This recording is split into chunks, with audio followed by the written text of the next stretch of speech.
얼마 전 이사하려고 방구하는 커뮤니티에 들어갔는데 못 보던 문구가 있었어요. 전입신고가 안 되는 곳이 많다고?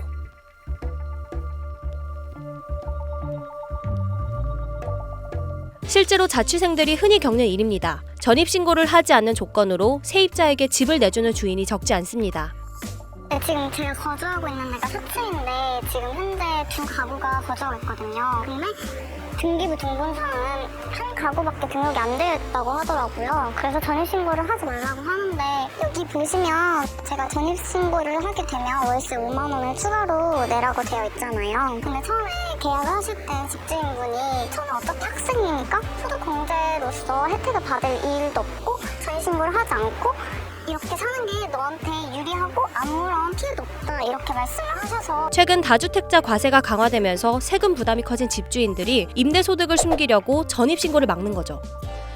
그런데 별일 없겠지 하고 덜컥 이런 집에 새들어 살다간 어떤 일을 겪을 수 있는지 아시나요?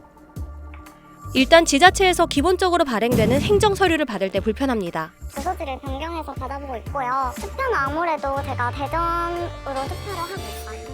또 정당하게 받을 수 있는 월세 소득공제도 못 받죠. 정말 심각한 건 경우에 따라 집에서 쫓겨날 수도 있고 최악의 경우 보증금도 떼일 수 있다는 거예요.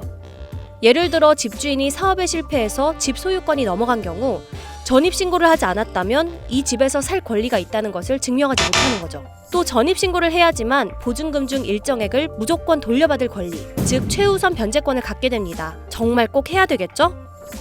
근데 이 문제, 집주인들은 처벌 안 받을까요? 집주인이 전입신고 하지 말고 살아 그랬으니까 주민등록부 위반이거든요. 그 외에는 세금을 탈루하기 위한 목적으로 되는 거잖아요. 그것을 신고하게 되면 후세 측에서 나와서 또 세금을 부과시키겠죠. 높아지는 월세 탓에 안 그래도 힘든 세입자인데 탈세하려고 세입자를 위험에 빠뜨리는 악덕 집주인들.